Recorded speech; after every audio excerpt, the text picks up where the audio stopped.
mas metaforicamente falando, a gente pode pensar que a reforma é uma consequência também de uma ação contra o diabo. Né? Diga, por favor.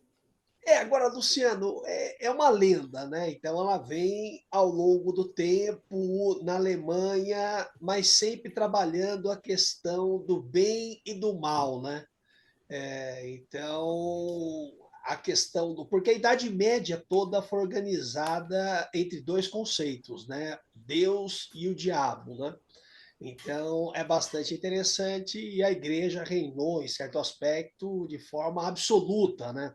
Com reis, com príncipes, inclusive está até em Tomás de Aquino, né? Tomás de Aquino fala que você atentar contra o rei era atentar contra Deus porque o rei estava ungido por Deus, ou seja, mais ideológico que isso, impossível, né? Fiquem quietinho aí, não se metam com o rei, né? Então, bem interessante. E agora, por que agora ele acaba realmente virando uma obra consagrada pelo o Goethe, né? Como escritor, né? Porque a obra realmente é uma belíssima obra, né? Inclusive, ele passou 60 anos de sua vida, né? Imagina, escrevendo, reescrevendo, meditando, refletindo. Você imagina que esse homem não sofreu para escrever essa obra, né? E é bastante interessante essa figura do Mefistófeles, porque ele observa a humanidade, né? Ele fala, pô, essa humanidade, esses caras são muito loucos, né? Eu não preciso nem me esforçar muito, eles fazem cada coisa absurda. Inclusive, tem um momento que o próprio Mefistófeles fala, né, que o pasto de Fausto não é desse mundo, né? Como é que seria essa figura do Mefistófeles, né? Que é sensacional nesse pacto com Deus pela alma do Fausto.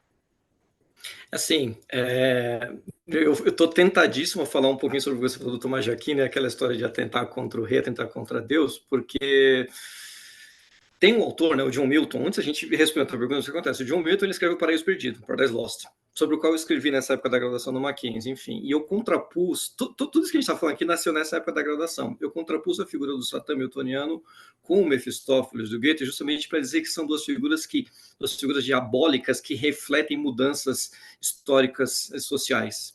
E o John Milton, ele era partidário do Oliver Cromwell, e da Revolução Inglesa. E a Revolução Inglesa, muito pouca gente sabe, é a primeira revolução a cortar a cabeça de um rei, não é a Revolução Francesa. É a Revolução Inglesa. Então, o Charles I, é isso? É o Carlos I, né? O Charles I, é o primeiro rei decapitado, e tem toda uma conotação antidivina nisso. Todo o processo de julgamento do Charles I, ele fala, peraí, vocês estão julgando um representante de Deus, como assim? Vocês vão cortar a cabeça? Tem toda essa questão, tá? E a gente pode ler isso no Paraíso Perdido também, tá? Então é uma outra obra diabólica que reflete isso.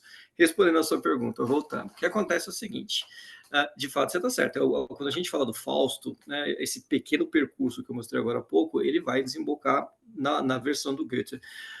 Acho que se você coloca duas coisas que eu quero tratar. Por que essa versão do Goethe se torna tão importante, né, e escrita por tantas décadas, etc., e como eu vejo a figura mefistofélica, né? Por que a gente fala tanto de Mefisto? Então, a primeira resposta é... o Goethe ele insere uma série de elementos na lenda que dão um maior estofo.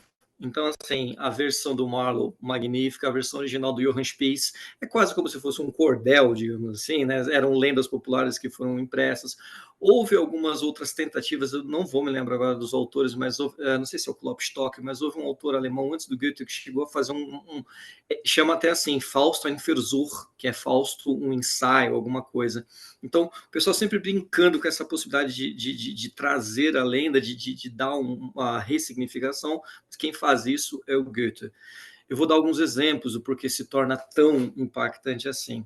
A gente pensa no Fausto, né, a figura do Fausto, e no Mefistófeles, no pacto, né? O famoso pacto diabólico. E a gente vai ter um exemplo do pacto diabólico desde o século XIII, de um clérigo chamado Teófilo. Não sei se você conhece essa lenda. É a lenda de um clérigo que ele queria ascender na igreja, né, pelos os níveis da igreja, e ele faz um pacto, diz a lenda. Então, esse é o Teófilo. O interessante é que há um reflexo disso no Fausto, do Goethe. Por quê? Teófilo é salvo pela Virgem Maria. Ele ascende nos níveis da igreja, e a Virgem Maria, então, pô, Teófilo, você deu mancada, mas assim, vai, vamos lá, você está com a gente, você é dos nossos, e salva a alma dele. Mas é Fausto, interessante, é interessante isso, né? Desculpa te cortar, fazer uma adenda, porque não, assim, né? por favor. A pessoa comete todas as atrocidades possíveis, né? Aí se arrepende, zerou o jogo, não dá, né? Não dá, né? Você imagina